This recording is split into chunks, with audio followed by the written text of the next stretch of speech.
Oh, it's freedom. It's like having like a bird has wings, you know. Got a bicycle, man. You can go anywhere.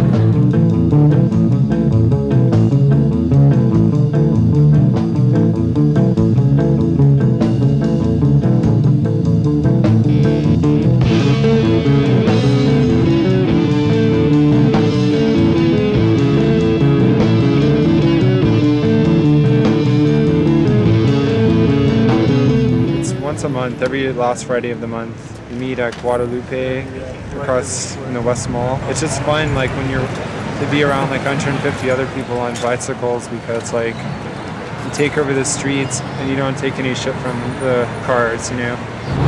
Everyone's got a different reason for riding. Some people want to view it as a protest. Other people just want to go on a fun bike ride. After like drivers threatening my life every day, after getting hit repeatedly, after knowing people who got hit and run by motorists and left for dead, knowing that half the serious collisions are hit and runs, knowing that when I look out at the sea of cars, knowing that half the people out there are willing to hit me and leave me for dead, yeah, once a month I want to get out with 100 other people and ride around on my bike and not feel unsafe, like that everyone, that any of these cars could hit me and no one will be there to see it or care about it. I just think all these cars should be melted down and made into bikes for citizens of the United States of America.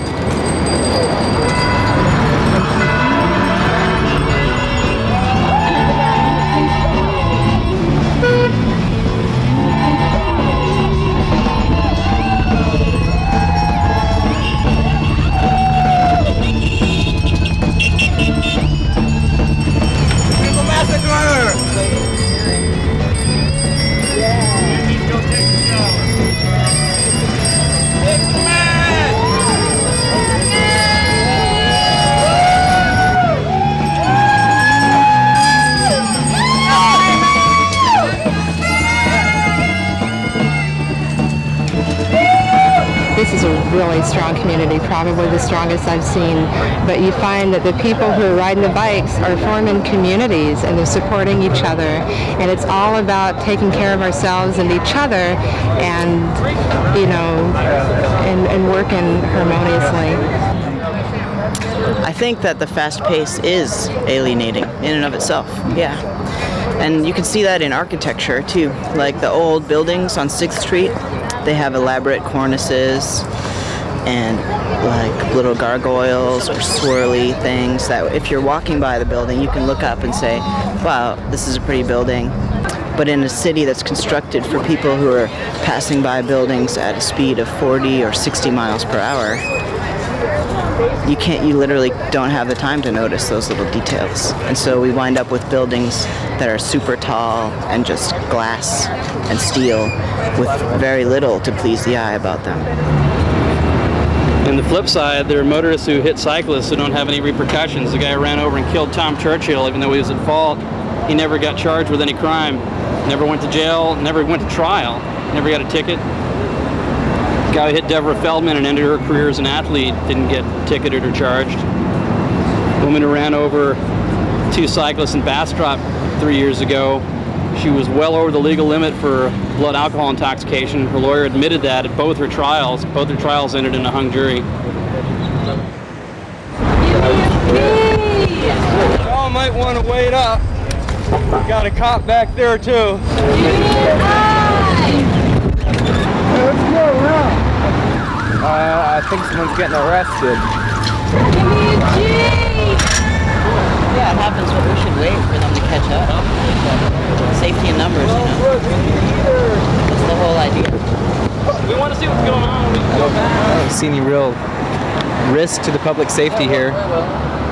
Early on, when the critical mass just started, the police came out in force and they really acted like idiots. They were pulling people off their bikes, tackling people in the street, creating a hazard for a lot more people, you know, driving their cars real dangerously and just skidding out in front of us and almost hitting people. And then we exposed them through a lot of videotape that they had filmed. And so they backed off for a long time, and I think now they're just waiting for us to incite some motorists to do something violent, or just waiting for us to spark some type of incident so they can, you know, crack down on us. And it seems like what they're doing right here is nitpicking every possible little thing. I think it may have been yellow, orange light when they were going through, and you know, there was clearly not any cars coming from the other side. Yeah, I'd suggest one lane, and I don't think that anybody would have a wrong about the problem. You can't take up every lane. We wouldn't think to hinder you or anybody else. Yeah, you stopped the whole fucking mass because you wouldn't move over when there was a fucking motorcycle cop pointing his finger right in your face telling you to move over. I was going to the left side, so I'm to blame for this shit? Just trying to have a good time, ride our bikes, and mess with us.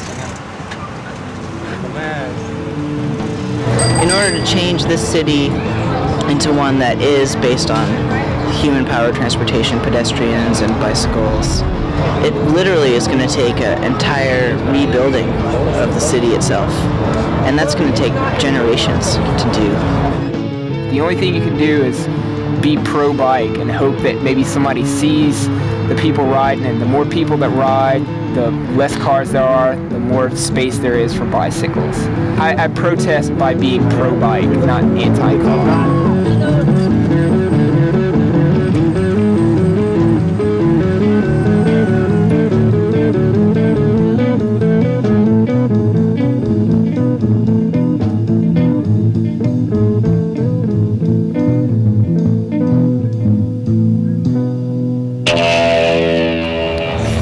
Rides are just a time where people get together and go for a good ride without too much car interaction. Midnight, good time that the streets are free. Riding around at night without a light, it's kind of like a death wish, you know? I mean, how do you expect cars to not hit you if they can't see you? So I found this company up in Washington that sells these lights real cheap. So I just bought a whole bunch, you know, at wholesale price. I'm just kind of giving them away here and there. I see people who need them. I've got about 120 left. You know, on occasion I just go around and put lights on people's bikes. It really is like right over there. Brings out the wildness in all of us.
Empowers people.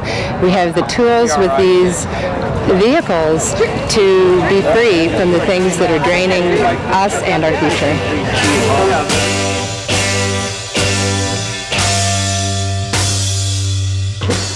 Bicycles are so good. About half a mile.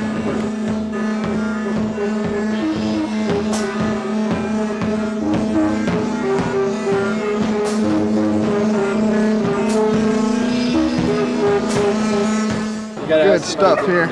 Hit a cable across the driveway and tore off the back of my leg. Yeah.